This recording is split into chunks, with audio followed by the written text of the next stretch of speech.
আল্লাহর বান্দা নিয়ত কইরা বিয়া করলো, মাইয়া পাইছে ভালো বাবার সন্তান, ঘরে আসার পর 1 বছর 2 বছর 2টা কন্যার মালিক হয়ে গেল, আবার কন্যা আবার কন্যা, এভাবে কন্যা। ওই লোকটা চায় একটা ছেলে 2টা ছেলে, আমার ঐতিহ্য ধরে রাখবে কে, আমার এই ব্যবসা বাণিজ্যকে ধরে রাখবে, মনে মনে চায় আমার ছেলে দরকার অনেক, কিন্তু একটা ছেলেও নাই। আল্লাহর মর্জি, আল্লাহ কন্যা দেয় 1 2 3 4, এভাবে হতে হতে 6টা কন্যা সন্তানের বাবা হয়ে গেল এই বান্দা। এবার মাথা পুরা গরম, গরম হতে হতে এক পর্যায়ে গরম হইয়া কয়, ও আমার স্ত্রী, 7ম যদি সন্তান হয়, ছেলে যদি না হয়, গাট্টি রেডি কর, বাবার বাড়ি তালাক দিয়া বাড়ি ফিরায় দিব, আর তোরে নিয়ে ঘর করব না। কন্যার সন্তান আমি চাই না, আমি চাই ছেলে, কন্যা দরকার নাই। আল্লাহর বান্দি স্বামীর সাথে কখনো তর্কে জড়ায় না, কারণ স্বামীর পদতলে স্ত্রীর জন্য আল্লাহর রহমত বর্ষিত। ও স্বামী, মদিনার নবী বলেন, আল্লাহ যদি আল্লাহ ব্যতীত অন্য কাউকে সিজদা করার আদেশ দিতেন, নারীদেরকে বলতো পুরুষের কদমের মধ্যে সিজদা করো। এরে নবীর উম্মতের দল, আল্লাহ ছাড়া আর কাউকে সিজদা করা যেহেতু জায়েজ নাই, এই জন্য কোন নারী স্বামীর কদমে সিজদা করতেও পারবে না। আল্লাহর বান্দা আল্লাহর কাছে বারবার ছেলে চায়, স্ত্রীর সাথে রাগ করে। এরে নবীর উম্মত, আল্লাহর বান্দি কোনো কথা না বলিয়া 5 বেলার নামাজ পড়ে আর আল্লাহর কাছে কান্না করে, ও মালিক, মেহেরবানি করে তুমি আমার স্বামীর হেদায়েতের দরজা খুলে দাও, দিলটা নরম করে দাও, আমার ইজ্জত নষ্ট করবা না। জীবনে বিয়া হইছে মাত্র একটা, আমি মরিয়া গেলে যাব, দ্বিতীয় বিয়ার জন্য মেয়েরা কান্দে না, জাতের মেয়েরা কয় আমার জীবনে বিয়া হবে একটাই, একটা বিয়েই হবে। ও আল্লাহ, আমার স্বামীর ঘর আমি ছাড়ব না, তুমি আমার স্বামীর হেদায়েতের দরজা খুলে দাও। মাইয়াহদিল্লাহু ফাহুয়াল মুহতাদ ওয়া মাইয়ুদলিল ফালান তাজিদা লাহু ওয়ালিয়াম মুরশিদা। হেদায়েতের মালিককে একমাত্র আমার আল্লাহ। আল্লাহ যদি চান হেদায়েত পাবে, যদি কপাল খারাপ হয় কপালে হেদায়েত আসবে না। হেদায়েত পাওয়ার মতো কোনো মুর্শিদও খুঁজে পাবে না, কোনো পথ প্রদর্শক খুঁজে পাবে না। এরে নবীর উম্মতের দল, ছেলে দান করেন আমার আল্লাহ, মেয়ে দান করেন আমার আল্লাহ, দোনোটাই দেন আমার আল্লাহ, কোনোটাই দেন না তাও ক্ষমতা কার। লিল্লাহি মুলকুস সামাওয়াতি ওয়াল আরদ ইয়াহাবু লিমান ইয়াশাউ ইনাসা ওয়া ইয়াহাবু লিমান ইয়াশাউ যুকুর আও ইউযাওয়িজুহুম যুকরানাও ওয়া ইনাসা ওয়া ইয়াজআলু মান ইয়াশাউ আকিমা ইন্নাহু আলিমুন কাদির।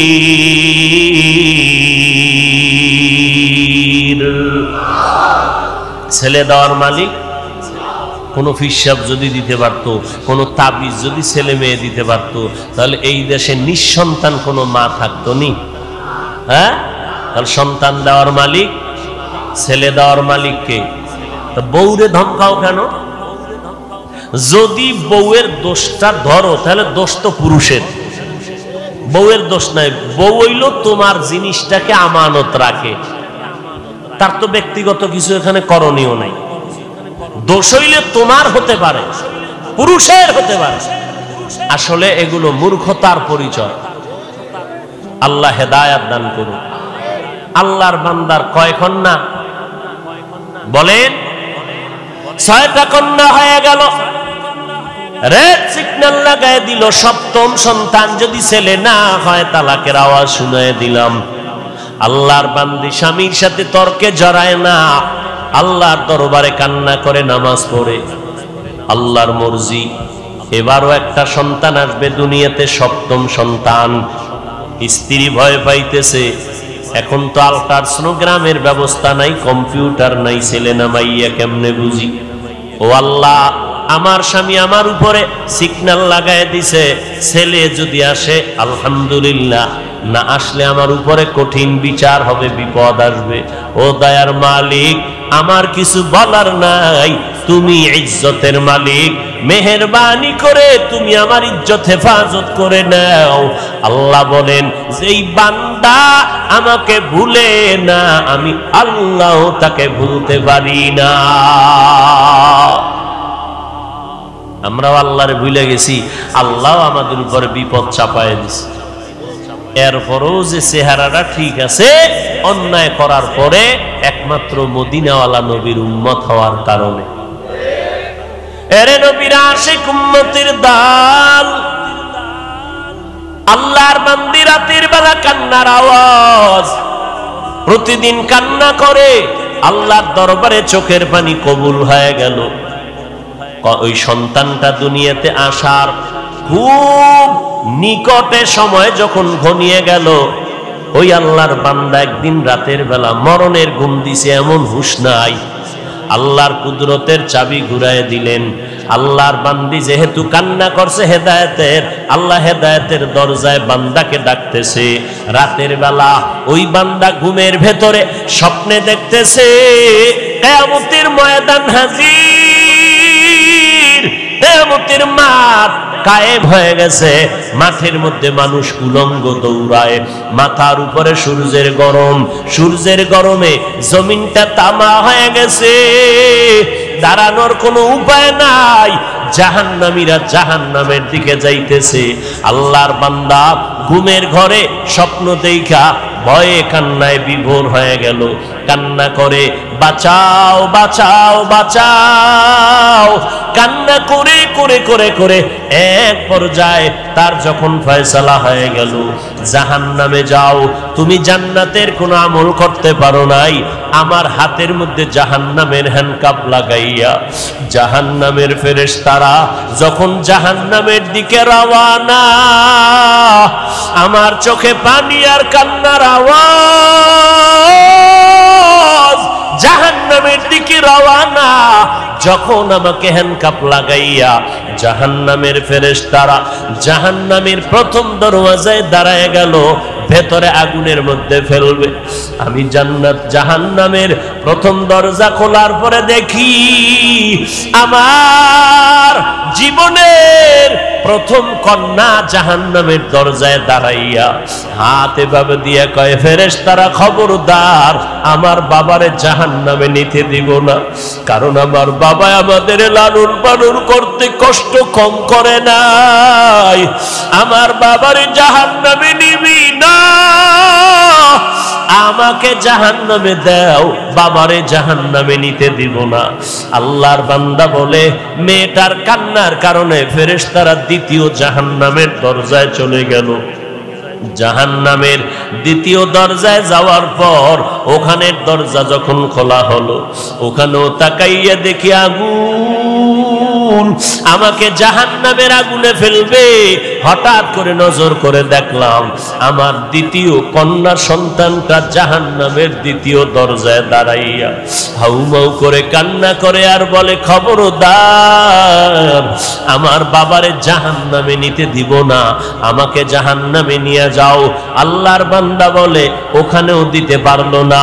তৃতীয় দরজায় যখন গেল, ওখানে গিয়েও দেখি আমার 3 নাম্বার কন্যাটা কান্না করে, বাবারে জাহান্নামে ঢুকতে দিব না, কারণ আমার বাবা কত কষ্ট করেছেন আমাদের জন্য, কত রাত্র ঘুমাইতে পারেন না, খানা খাইতে পারেন না, কত ঈদের দিন গেছে ভালো পোশাক দিতে পারেন না, এরপর আমার বাবা কষ্ট করিয়া আমাদেরকে হাসি ফুটাইতেন, আমার বাবারে কষ্ট দেওয়া সম্ভব না, আমাকে জাহান্নামে দাও, আমার বাবারে দিতে দিব না।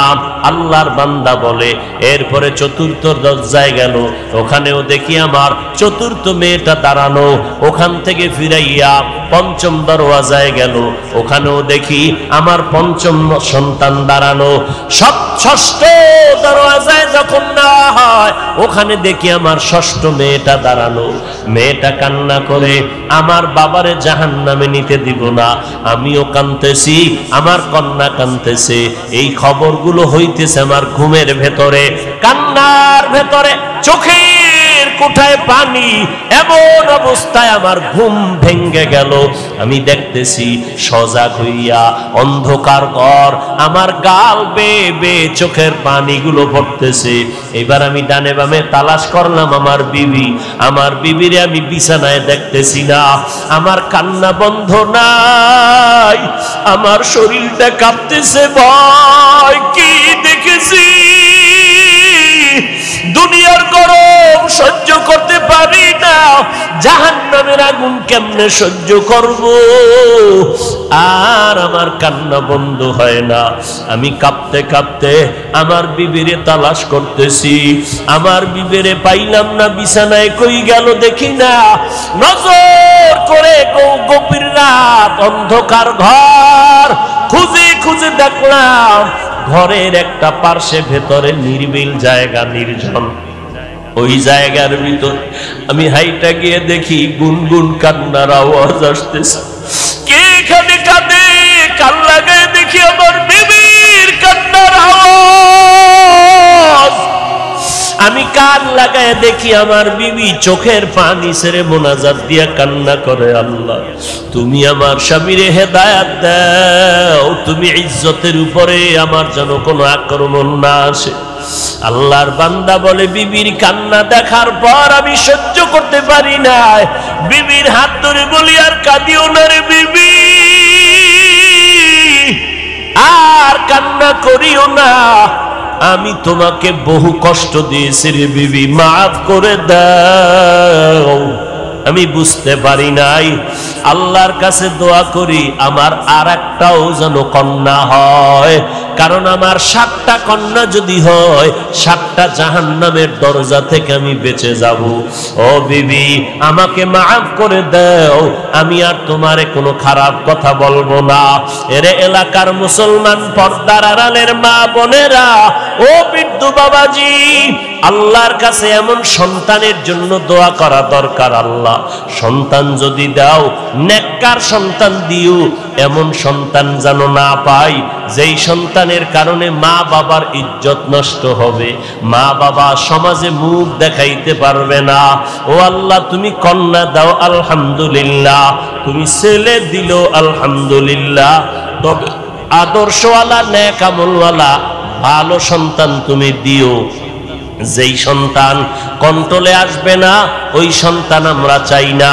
এই জন্য মদিনার নবী বয়ান করে বললেন, ও কিয়ামত পর্যন্ত উম্মতের দলেরা, তোমাদের যদি সন্তান হয় 7 বছর যখন হবে নামাজের দাওয়াত দাও, নামাজের বয়ান তালিম দিয়া নামাজের মুসাল্লায় দাঁড় করায়া দাও, আস্তে আস্তে বুঝাও।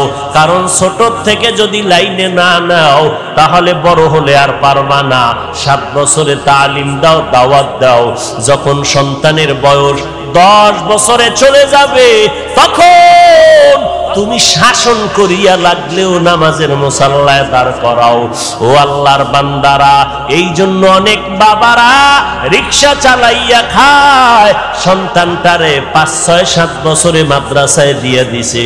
হুজুরেরা কষ্ট করিয়া ছাত্রটারে লেখাপড়া শিখায়, কোরআন পড়ায়, হেফজখানায় পড়ায়। এখন যদি কোনো মাওলানা, কোনো আলেম বলে হেফজখানায় সন্তান দিলে প্রতিবন্ধী হয়ে যাবে, এই সন্তান দিয়া লাভ নাই। বুঝে নাও ওই আলেমের অন্তর বড় খারাপ।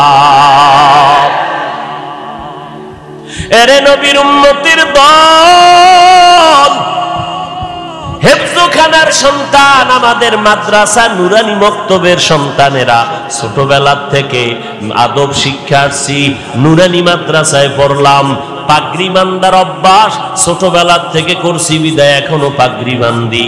ওই সময় তাহাজ্জুদের অভ্যাস ওস্তাদেরা করায় দিছেন, এখনো তাহাজ্জুদ করি। কারণ ছোট থেকে যদি গড়িয়া না আসতাম এখন আর গড়ার কোনো সময় হতো না। এই জন্য অনেক বাবাদের দেখবেন হুজুরদের কাছে আইসা কান্না করে, দোয়া চায়, হুজুর একটু দোয়া করেন, ছেলেটারে আর কন্ট্রোলে রাখতে পারি না। বয়স কত বলে 15 বছর, 18 বছর, 20 বছর, সন্তানটারে কন্ট্রোল করতে পারি না। মোবাইল নিয়ে দৌড়ায় যায়, পকেটের থেকে টাকা নেয়, নামাজ রোজার ভালাই নাই, মায়ের সাথে খারাপ আচরণ, বাবার সাথে খারাপ আচরণ, এলাকার মুরব্বীদের সাথে খারাপ আচরণ করে। হুজুর এখন কি করি? মদিনার নবী কয় কি করলে হবে না, কোনো তাবিজ লাগাইলে হবে না। মদিনার নবী 1500 বছর আগে যেই তাবিজ লাগায় দিলেন ওই তাবিজ ব্যবহার করো। 7 বছরে দাওয়াত দাও, 10 বছরে শাসন করা লাগলে করো, তারপরেও সন্তানের ছাড়িয়া দিও না। সময় হারাইয়া গেলে কানলেও কোনো লাভ হবে না। এরে নবীর উম্মতের দল, আমরা মাদ্রাসায় পড়েছি। ও যুবক, মনে মনে ভাবতেছো আজকে হুজুরদের কথা মতো যদি চলি, নবীর তরিকায় চলি, স্বাধীনতা থাকবে না, লেখাপড়ার স্বাধীনতা থাকবে না। ও নবীর আশেকের দল, আজকে আমিও যদি তোমার মতো চিন্তা করিয়া প্যান্ট শার্টটাই লাগাইয়া রাস্তায় চলতাম, কেউ আমারে বাধা দিত না। টুপিটা মাথায় দিলে মাথা গরম লাগে, কম বুঝি না, এরপরও কেন টুপি ফালাই না? দাড়িটা লম্বা করার কারণে যৌবনের ভাব চলে যায়, এরপরও কেন দাড়ি ফালাই না? লম্বা জামা পরার কারণে শরীর গরম লাগে, তারপরও কেন ফালাই না? কওমি মাদ্রাসায় লেখাপড়া করেছি, যেখানে পড়লে কোনো চাকরি নাই, এরপরও কেন ওই রাস্তা ছাড়ি না? তাবলিগের পথ কেন ছাড়ি না? দাওবন্দীদের পথটা কেন ছাড়ি না? এরে নবীর উম্মতের দল, চিন্তা ভাবনা করে দেখলাম আল্লাহর কোরআন সত্য, নবীর কথা সত্য। আরো দেখলাম কি জানো, নবীর তরিকা মতো চলতে গেলে যারা কয় স্বাধীনতা থাকে না, আমরা দেখলাম আমাদের স্বাধীনতা তো নষ্ট হয় নাই। নবীর তরিকা ছাড়া যারা, এরাও যেমন 3 বেলা খায়, আমরা নবীর তরিকা ওয়ালারাও তো 3 বেলা খাই, আরো ভালো খাই, বেশি খাই। নবীর তরিকা যারা বাদ দিল, এরাও যেমন ব্যবসা চাকরি করে, আমরাও তো ব্যবসা চাকরি করার সুযোগ আছে। ও আল্লাহর বান্দা, যারা স্কুল কলেজে পড়তেছি, এরাও লেখাপড়ার স্বাধীনতা নিয়া, আমরাও তো স্বাধীনভাবে চলি। ওই যারা নবীর তরিকা মানে না, দেশ বিদেশ সফর করি, তো আমাদের তো সম্মানও কমে নাই, স্বাধীনতাও নষ্ট হয় নাই। আর পরকালের চিন্তা করে দেখলাম, আজকে আমি চেয়ারে বসিয়া বয়ান করি, এই ময়দানে হাজার লাখো মানুষ, এই মানুষগুলো বয়ান শুনতেছে। আজ আমি বক্তা, আপনারা সবাই শ্রোতা, আমার কত দাম।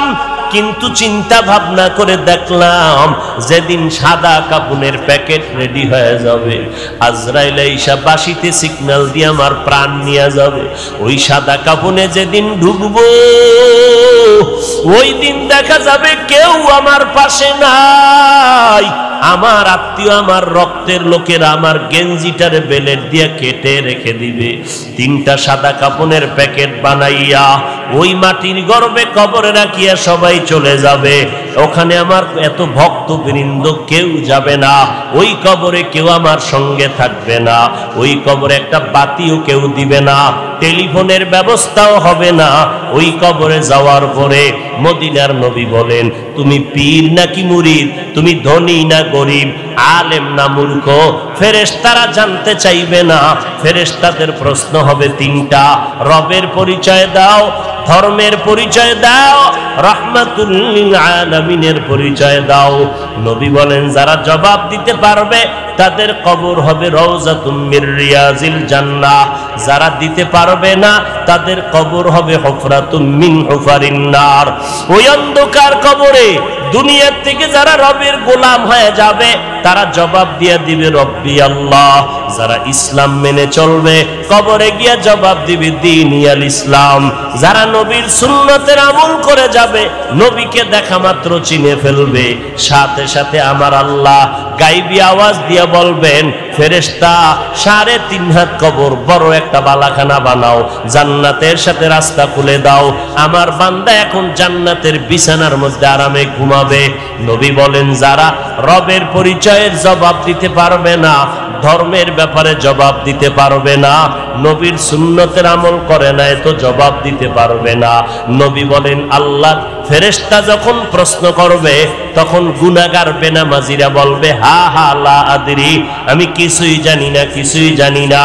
আল্লাহ নবী বলেন, সাথে সাথে আমার আল্লাহ ডাইরেক্ট আওয়াজ দিয়া বলবেন, কবরের ফেরেশতা এই নাফরমানের আর সময় দিও না, আমি দুনিয়াতে কম সুযোগ দেই নাই, আমার দেওয়া পানি, বাতাস, সূর্যের আলো, চাঁদের আলো, নদীর মাছ, গাছের ফল, জমিনের ফসল খাইয়া এত বড় গাদ্দার আর নিমখারাম একবারও আলহামদুলিল্লাহ বলে নাই। ওলামায়ে কেরামগণ পায়ে হাত ধরে ধরে নামাজের দাওয়াত দিত, এক বেলার নামাজও পড়ে নাই। এখন আর দেরি না করে কবরের মধ্যে জাহান্নামের বিছানাটা দিয়া দাও, জাহান্নামের সাথে রাস্তা বানায়া দাও। একটা না, দুইটা না, কবরে 99টা সাপ। আল্লাহর নবী বলেন, আমার আল্লাহ কুদরতের আওয়াজ দিয়া বলবেন, ওরে কবরের মাটি, ওই গুনাহগারের দুই পার্শ্ব থেকে জোরে জোরে চাপ দাও।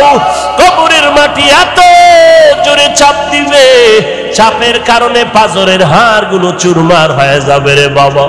এরে যুবক, একটা মশার কামড় সইতে পারো না, একটা বেতের বাড়ি সইতে পারো না, সূর্যের গরম সহ্য করতে পারো না রে বাবা। গুনাহ নিয়ে কবরে গেলে ওই কবরে মাটির চাপ কেমন করে সহ্য করবা, জাহান্নামের আগুনের গরম কেমনে সহ্য করবা। আমার আল্লাহ তওবার দরজা দিয়ে ডাকে, ও গোলামেরা তওবা কর। জীবনে যদি চোখের পানি ছেড়ে তওবা করতে পারো, আমি আল্লাহ তোমারে মাফ করে দিব। এ যুবক ভাইয়েরা, আমার পর্দার আড়ালের মা বোনেরা, বৃদ্ধ বাবাজিরা, আমার মাওলাকে মনে মনে ডাকিয়া বলো, হে মালিক, এই ময়দানে আমার মতো গুনাহগার কেউ নাই। গুনার কারণে আমার হাত না পাক, আমার চোখ না পাক, আমার জিহ্বা না পাক, আমার অন্তর না পাক। আমার গুনার খবর আমার মা বাবা, ভাই বোন, পরিবারের কেউ জানে না। জানলে কেউ আমারে সম্মানের নজরে দেখতো না। ও মালিক, আপনি গুনার খবর জানার পর রাগ করিয়া পানিও বন্ধ করেন নাই, বাতাস বন্ধ করেন নাই, খানাও বন্ধ করেন নাই। ও আল্লাহ, আজকে তওবার নিয়ত করেছি, জীবনে কত নামাজ বাদ দিলাম। ও যুবকেরা, তোমার আমার মতো যুবক স্কুল কলেজে পড়ে, র্যাব, আর্মি, পুলিশ, বিডিআরের চাকরি করে, নামাজ ছাড়ে না, ড্রাইভারি করে, কৃষি কাজ করে, নামাজ ছাড়ে না। বলো, তুমি কেন নামাজ পড়তে পারবা না?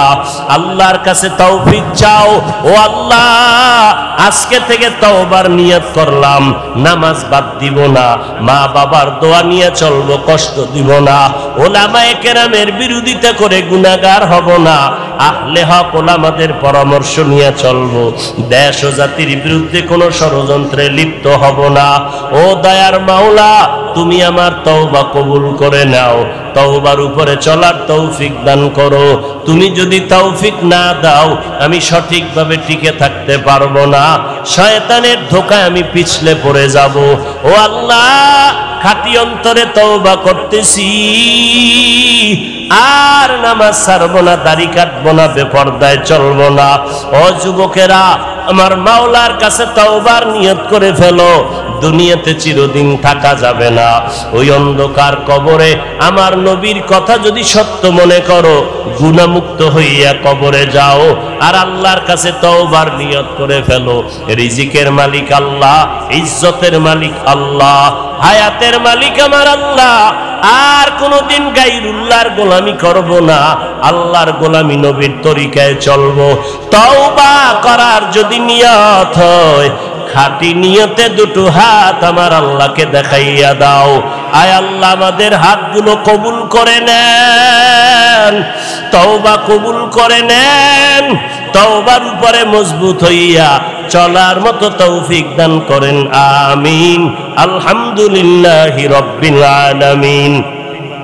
والصلاة والسلام على سيد الأنبياء والمرسلين وعلى آله وأصحابه أجمعين يا أرحم الراحمين يا أرحم الراحمين يا أرحم الراحمين رب ارحمهما كما ربياني صغيرا ودير مالك গুনার বোঝা মাথায় নিয়ে হাত তুললাম। ও দয়ার আল্লাহ, কত মুরব্বী হাজী সাহেব, কত ব্যবসায়ী, চাকরিজীবী, ওলামায়ে কেরাম, যুবক ছাত্র ভাইরা, পর্দার আড়ালের মা বোনেরা হাত তুলেছেন। ও দয়ার মালিক, মেহেরবানি করে আমাদের জীবনের গুনাহগুলো মাফ করে দেন আল্লাহ। মাহফিল কবুল করে নেন। নারীদের জন্য যেমন রহমত, পুরুষের জন্য তেমন রহমত, মুমিন মুসলমানের জন্য যেমন রহমত, বেঈমানের জন্য নবী আমার রহমত। প্রাণীদের জন্য যেমন রহমত, আমার নবী নিষ্প্রাণের জন্য বড় রহমত। নবী আসমানের জন্য রহমত, জমিনের জন্য রহমত, মাছের জন্য রহমত, হিংস্র প্রাণী, জঙ্গলের পশু পাখির জন্য রহমত। এমনকি যেটার কোনো প্রাণ নাই সেটার জন্য আমার নবী বড় রহমত। নবী খেজুর গাছের সাথে ট্যাক লাগাইয়া খুতবা পড়েন, মিম্বর নাই। মিম্বর যখন তৈরি হয়ে গেল, নবী তখন খেজুর গাছে ট্যাক লাগানো বন্ধ করে দিলেন। সাহাবায়ে কেরাম বলেন, মানুষ কান্না করলে যেমন আওয়াজ হয়, আমরা কানে আওয়াজ পাইতেছি খেজুর গাছ থেকে কান্নার আওয়াজ। নবী আসলেন, প্রশ্ন করলেন, খেজুর গাছ কাঁদো কেন? বলে, আপনার বিরহের বেদনায় কান্না করি। একটা মরা খেজুর গাছ নবীর সাথে কথা বলতেছে। গাছ কথা বলার শক্তিকে দিলেন। হ্যাঁ, মাওলার কুদরত, বান্দা যা না পারে আল্লাহর কুদরতে সব হয়, বান্দার দ্বারা সব হয় না। আপনার বিরহের বেদনায় কান্না করি হে পয়গম্বর। নবী বললেন, কি চাও? খেজুর গাছ বলে, আমি চাই আমার জানাজা দাফন করে এখানে পুঁতে রাখবেন, মাটিতে দাফন করে দিবেন। কিয়ামতের দিন আমি আপনার সাথে জান্নাতে থাকতে চাই। উস্তুনে হান্নানা আজ হাজরে রসুল নালামি জাদ হামচু আর বাবুল। গাছের জন্য আমার নবী রহমত, মাছের জন্য রহমত, রুহের জগতে আমার নবী রহমত। আল্লাহ সব আত্মাগুলো জমা করে বললেন, আলাস্তু বিরব্বিকুম, আমি কি তোমাদের রব না? সর্বপ্রথম আপনার আমার নবীর আত্মা জবাব দিল, বালা, হ্যাঁ আপনি আমাদের রব। আমার নবীর জবাবের পর সব মুমিনের আত্মা জবাব দিল, আপনি আমাদের রব। বেঈমানের আত্মাগুলো জবাব দিল, আপনি আমাদের রব। দুনিয়ার জমিনে আমার নবী রহমত। আজ আমরা নবীর উম্মত হইয়া কত ধন্য। অন্য নবীর উম্মতের হায়াত অনেক বেশি, অনেক সওয়াব কামাই করেছেন। আল্লাহ বলেন, ও নবী, আপনার উম্মতের হায়াত কম, তবে এই কম হায়াতে আমি আল্লাহ বরকত দিব অনেক বেশি।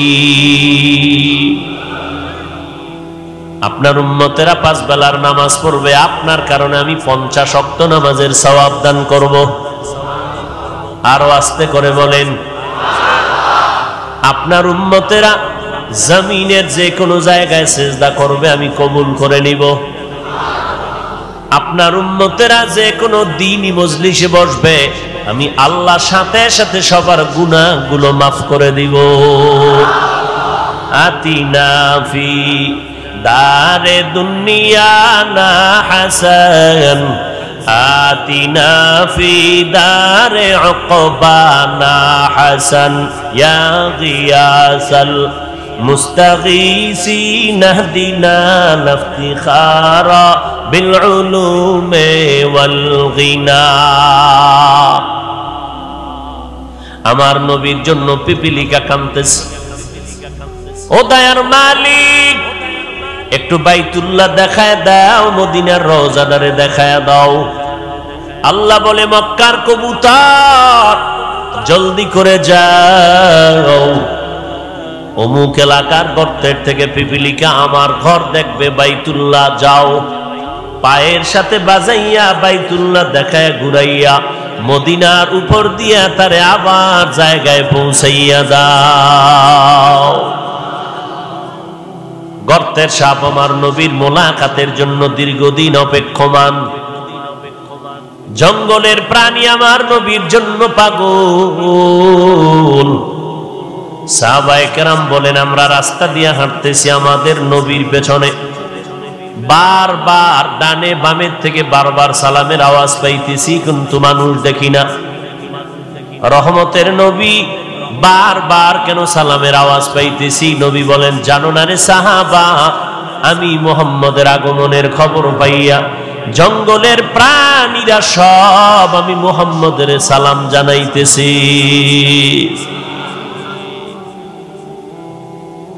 জঙ্গলের প্রাণীরা নবীরে চিনল গর্তের পিপিলিকা সাপ চিনল কপাল পোড়া মুসলমান আজ আমরা সেই নবীরে চিনলাম না যদি নবীরে চিনতিরে যুবক বেঈমানের পা চাটা গোলাম হইয়া মাথার চুল কাটিয়া ইন্দুর আর বান্দরের মতো হইতি না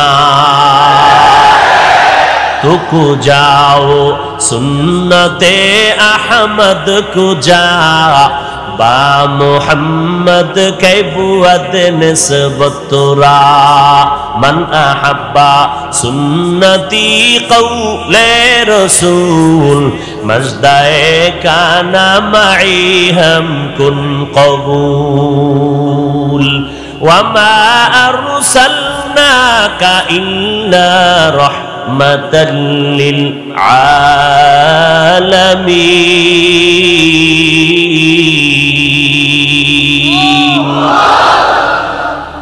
আমার নবী জগৎ সমূহের জন্য রহমত বেঈমানের জন্য নবী রহমত মুমিনের জন্য আমার নবী রহমত পুরুষের জন্য যেমন রহমত নারীদের জন্য আমার নবী রহমত আমার নবীকে আল্লাহ বলেন অন্য নবীর উম্মতেরা মারাত্মক অন্যায় করে করে সীমাটা লঙ্ঘন হলে আমি চেহারাটা পাল্টায় দিতাম আপনার উম্মতের চেহারাটা পাল্টাবো না কারণ এরা আমি আল্লাহর মহব্বতের নবীর উম্মত কারণ আমি আপনারে অনেক ভালোবাসি বলে কেমন ঈসা নবী আমার আশেক মুসা নবী আমি আল্লাহর আশেক ইব্রাহিম নবী আমার আশেক ইসমাঈল নবী আমার আশেক কিন্তু আমি আল্লাহ হলাম আপনি মুহাম্মদের আশিক আমার আল্লাহ আমার নবীর আশিক আমার নবী রাস্তা দিয়ে হাঁটেন মেঘের খণ্ড ছায়া দেয় সূর্যের গরম যেন নবীর শরীরে কষ্ট না দেয়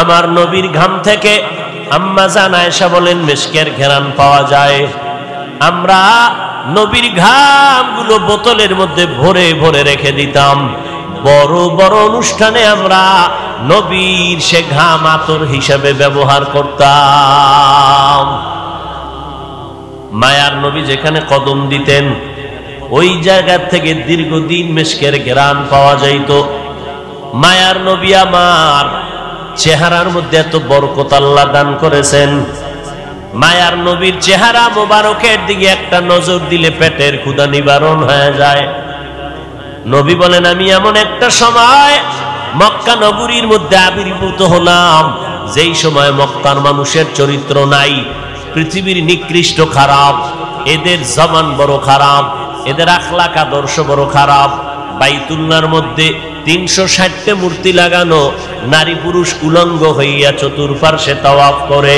এবং যৌবনের আদান প্রদান করে যখন তখন পশুর মতো যৌবনের চাহিদা পূরণ করে নারীদেরকে তুচ্ছ মনে করে সমাজ থেকে তারা তাড়ায় দেয় বিধবা নারীর কোনো মূল্য নাই।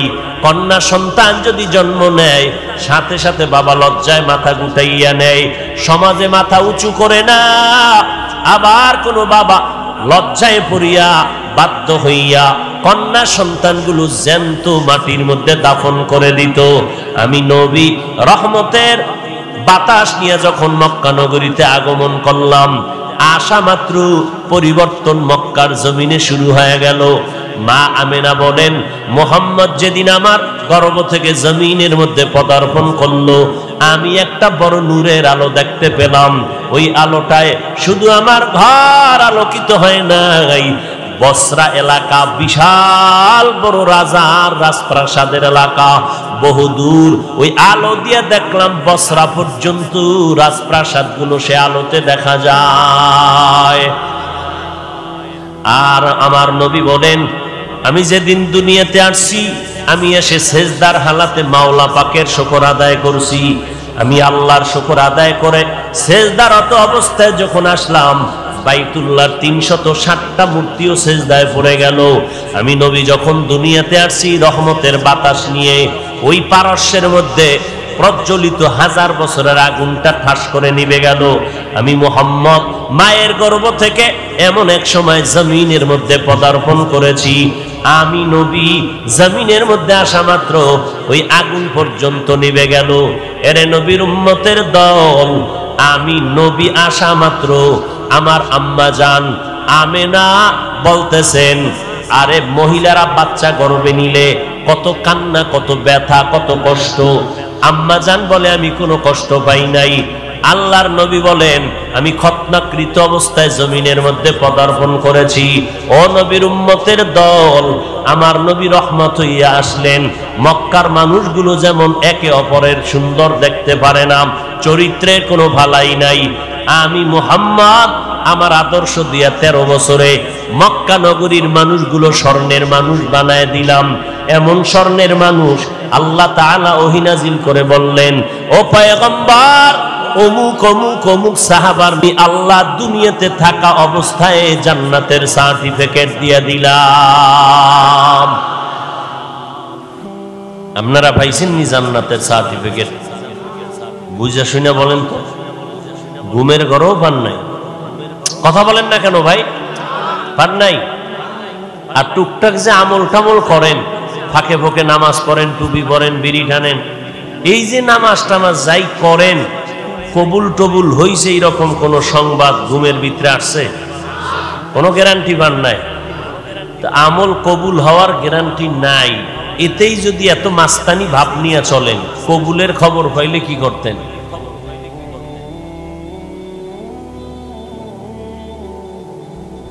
হায় হায় হায়,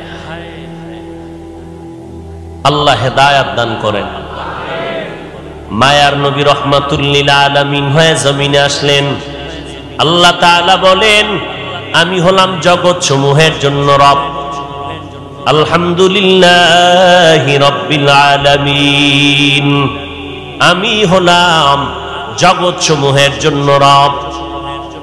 আর আমার মুহাম্মদ জগৎ সমূহের জন্য হলেন রহমত।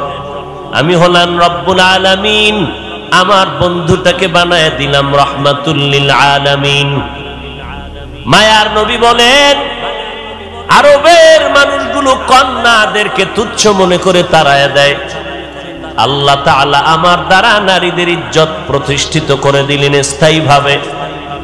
আমার বয়স যখন 25 বছর হয়, 40 বছরের একজন বিধবা নারী খাদিজা রাদিয়াল্লাহু আনহা, 2 জন স্বামী বিদায়ের পর আমি মুহাম্মদ তৃতীয় স্বামী হিসাবে তার ঘরে চলে গেলাম।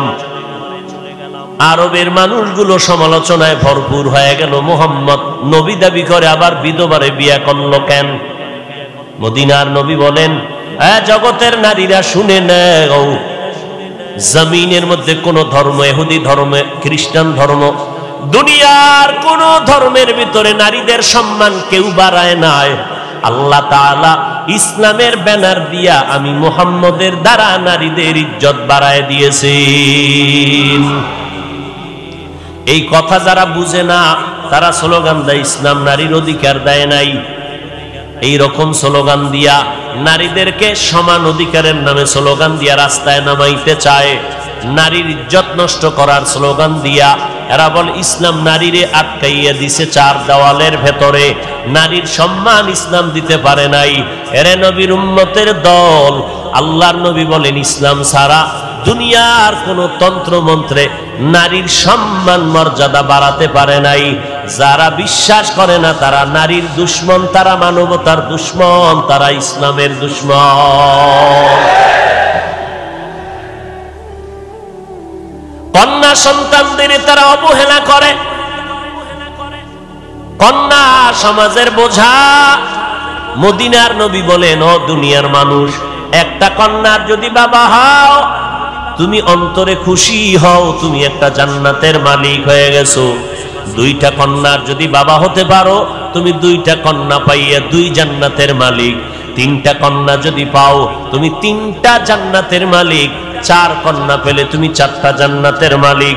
এরে নবীর উম্মতের দল, বর্তমান দুনিয়াতে এমন কিছু দুশ্মন আছে, মাওলার কাছে ছেলে হইলে খুশি, মাইয়া হইলে বড় বেজার।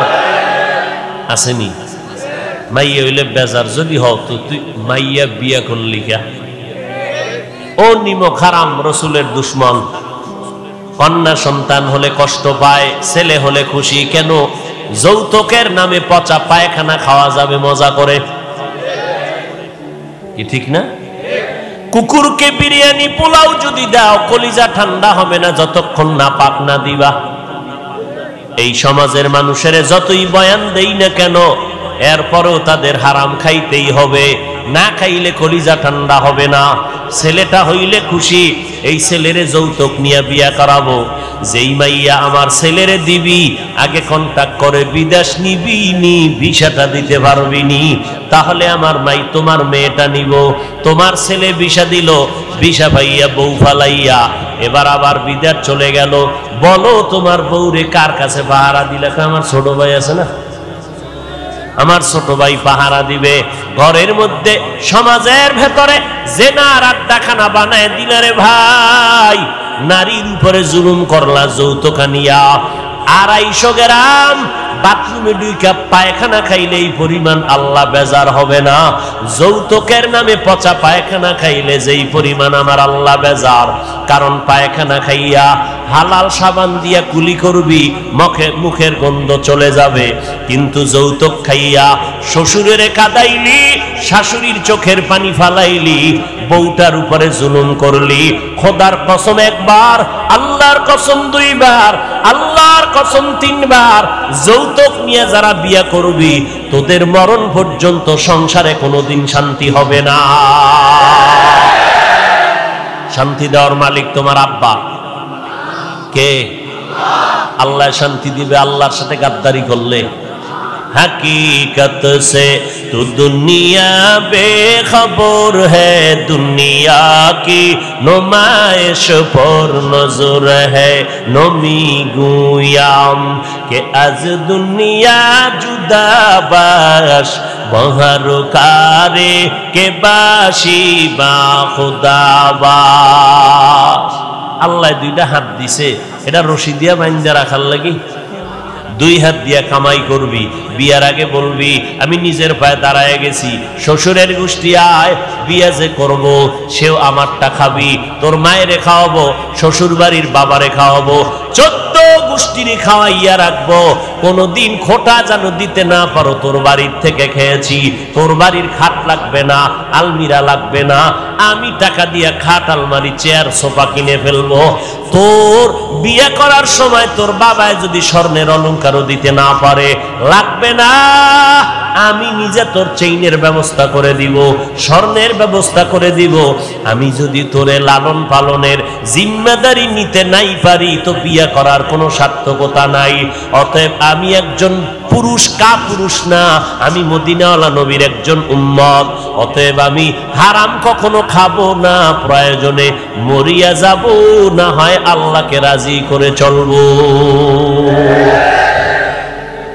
আপনাদের এলাকায় গজব আসেনি? হ্যাঁ, তো বলেন তো এই হারাম খাইয়া শান্তিতে আছে কারা? ওর ঘরের সন্তান সব কুতুবুল আলম।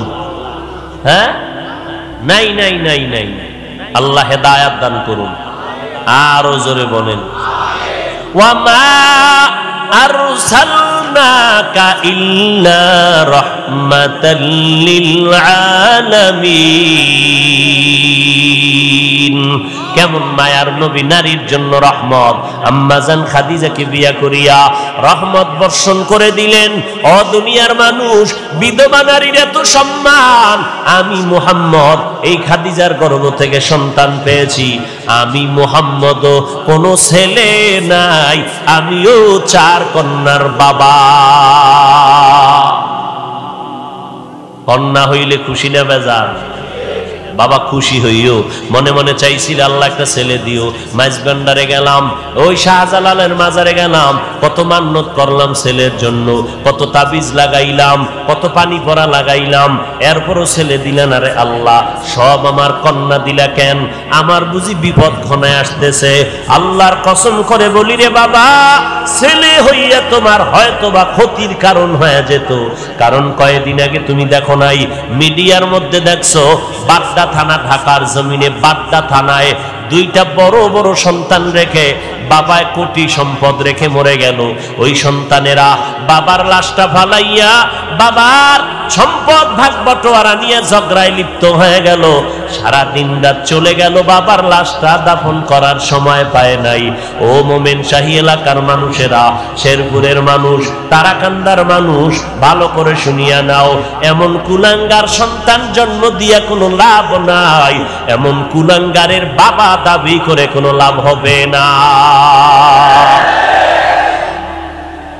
যেই সন্তানের দ্বারা তোমার ইজ্জত থাকবে না, ওই সন্তান দিয়ে লাভ কি? জেলখানায় যাবা? এরে যুবক, আল্লাহর কাছে শক্তি আছে, শক্তিটারে গনিমত মনে কর। কোনদিন এই 2 হাত দিয়া কোনো মানুষের থেকে ভিক্ষা নিব না, নিজে কামাই করব। কোনদিন কারো থেকে ভিক্ষা নিব না। শ্বশুর বাড়ির তো পরের কথা, আল্লাহর দেওয়া হালাল রিজিক নিয়ে জীবন চালাবো। 2 হাত দিয়ে কষ্ট করে ঘাম দিয়া কামাই করব। অল্প খেয়ে থাকবো, বরকত হবে। দুনিয়াতেও বাদশার হালাতে স্বাধীনভাবে চলবো। পরকাল জীবনে আমি হাসতে হাসতে আল্লাহর জান্নাতে চলে যাব। এরে নবীর আশিক, তোমার ছেলে না হইয়া যদি দেখো আল্লাহ কন্যা সন্তান দান করেছেন, আল্লাহর মর্জি, আল্লাহর উপরে সিজদা করে শুকর আদায় করো রে বাবা। ছেলের দ্বারা যেই উপকার না হইতো, আমার মাওলা তোমার কন্যার দ্বারা তার থেকে বেশি উপকার করবে। এই বাবারা, তোমাকে লাজ লজ্জা কবে হবে জানি না, একটু চিন্তা করিও। আজকে তোমার ঘরে 1টা মেয়ে 5টা ছেলে, বাবার জন্য কলিজা দিয়া মোহাব্বত কে করে বলেন তো? জোরে বলো। তুমি অসুস্থ হয়ে গেছো, মেয়েটা বেকার হয়ে গেছে, কান্নার আওয়াজ, খানা খায় না, বাবা আমার অসুস্থ। ছেলেরা খবর নেওয়ার টাইম নাই। কয়েকদিন ডাক্তারের পেছনে দৌড়াইয়া এবার গোপনে গোপনে ইমাম সাহেবের সাথে পরামর্শ করে, হুজুর হাদিয়া বাড়ায় দিব, জালালি খতম বড়। বাবারে নেওয়া যায় না, এত টাইম নাই হসপিটালে দৌড়ানোর। এমন একটা খতম পরে দেও যেন বাবায় তাড়াতাড়ি কবরের বাসিন্দা হয়ে যায়। আর মেয়েটা কলিজা ফাটাইয়া কান্না করে, মালিক আমার বাবারে সুস্থ করে দাও। মায়েরে দইরা কান্দে, ভাইদেরকে টেলিফোন করে, ভাই আমার বাবার একটু ডাক্তার কেন দেখাও না, আমার বাবার কান্না সহ্য করতে পারি না, আমার বাবার জন্য কলিজাটা সিরিয়া যায়। এরে নবীর উম্মতের দল, আল্লাহর বান্দা একটা ভালো ঘরের মাইয়া বিয়ে করছে, কিন্তু নিজের অন্তরটা ভালো না। আল্লাহ পাক অনেকের নিয়ামত দেয়, কিন্তু কিন্তু মানুষ ধরিয়া রাখতে পারে না। অনেক কপাল পোড়ার কপালে ভালো ভালো মাইয়া আইসা পড়ে, ভালো বাবার কন্যা, নামাজ ছাড়ে না, স্বামীর খেদমত করে, কিন্তু কপাল পোড়া ওই বউ ধইরা রাখতে পারে না। ও চায় দুনিয়ার গুনাহ নিয়ে চলবে, কিন্তু নেককার নারী পাইয়াও বান্দা খুশি হইতে পারে না, ওর কপাল থেকে নারী চলে যায়। ও এলাকার মুসলমান, এক আল্লাহর বান্দা নিয়ত কইরা বিয়া করলো, মাইয়া পাইছে ভালো বাবার সন্তান, ঘরে আসার পর 1 বছর 2 বছর দুইটা কন্যার মালিক হয়ে গেল, আবার কন্যা, আবার কন্যা, এভাবে কন্যা। ওই লোকটা চায় একটা ছেলে, 2টা ছেলে, আমার ঐতিহ্য ধরে রাখবে কে, আমার এই ব্যবসা বাণিজ্যকে ধরে রাখবে, মনে মনে চায় আমার ছেলে দরকার অনেক, কিন্তু একটা ছেলেও নাই। আল্লাহর মর্জি, আল্লাহ কন্যা দেয় 1 2 3 4, এভাবে হতে হতে 6টা কন্যা সন্তানের বাবা হয়ে গেল এই বান্দা। এবার মাথা পুরা গরম, গরম হতে হতে এক পর্যায়ে গরম হইয়া কয়, ও আমার স্ত্রী, 7ম যদি সন্তান হয়, ছেলে যদি না হয়, গাট্টি রেডি কর, বাবার বাড়ি তালাক দিয়া বাড়ি ফিরাইয়া দিব, আর তোরে নিয়ে ঘর করব না। কন্যার সন্তান আমি চাই না, আমি চাই ছেলে, কন্যা দরকার নাই। আল্লাহর বান্দি স্বামীর সাথে কখনো তর্কে জড়ায় না, কারণ স্বামীর পদতলে স্ত্রীর জন্য আল্লাহর রহমত বর্ষিত। ও স্বামী, মদিনার নবী বলেন, আল্লাহ যদি আল্লাহ ব্যতীত অন্য কাউকে সেজদা করার আদেশ দিতেন, নারীদেরকে বলতো পুরুষের কদমের মধ্যে সেজদা করো। এরে নবীর উম্মতের দল, আল্লাহ ছাড়া আর কাউকে সেজদা করা যেহেতু জায়েজ নাই, এই জন্য কোন নারী স্বামীর কদমে সেজদা করতেও পারবে না। আল্লাহর বান্দা আল্লাহর কাছে বারবার ছেলে চায়, স্ত্রীর সাথে রাগ করে। এরে নবীর উম্মত, আল্লাহর বান্দি কোনো কথা না বলিয়া 5 বেলার নামাজ পড়ে আর আল্লাহর কাছে কান্না করে, ও মালিক, মেহেরবানি করে তুমি আমার স্বামীর হেদায়েতের দরজা খুলে দাও, দিলটা নরম করে দাও, আমার ইজ্জত নষ্ট করবা না। জীবনে বিয়া হইছে মাত্র একটা, আমি মরিয়া গেলে যাব। দ্বিতীয় বিয়ার জন্য মেয়েরা কান্দে না, জাতের মেয়েরা কয় আমার জীবনে বিয়া হবে একটাই, একটা বিয়েই হবে। ও আল্লাহ, আমার স্বামীর ঘর আমি ছাড়ব না, তুমি আমার স্বামীর হেদায়েতের দরজা খুলে দাও। মাইয়াহদিল্লাহু ফাহুয়াল মুহতাদ ওয়া মাইয়ুদলিল ফালান তাজিদা লাহু ওয়ালিয়াম মুরশিদা। হেদায়েতের মালিককে একমাত্র আমার আল্লাহ। আল্লাহ যদি চান হেদায়েত পাবে, যদি কপাল খারাপ হয় কপালে হেদায়েত আসবে না। হেদায়েত পাওয়ার মতো কোনো মুর্শিদও খুঁজে পাবে না, কোনো পথ প্রদর্শক খুঁজে পাবে না। এরে নবীর উম্মতের দল, ছেলে দান করেন আমার আল্লাহ, মেয়ে দান করেন আমার আল্লাহ, দোনোটাই দেন আমার আল্লাহ, কোনোটাই দেন না তাও ক্ষমতা কার। লিল্লাহি মুলকুস সামাওয়াতি ওয়াল আরদ ইয়াহাবু লিমান ইয়াশাউ ইনাসা ওয়া ইয়াহাবু লিমান ইয়াশাউ যুকুর আও ইউযাওবিজুহুম যুকরানা ওয়া ইনাসা ওয়া ইয়াজআলু মান ইয়াশাউ আকিমা ইন্নাহু আলিমুন কাদির।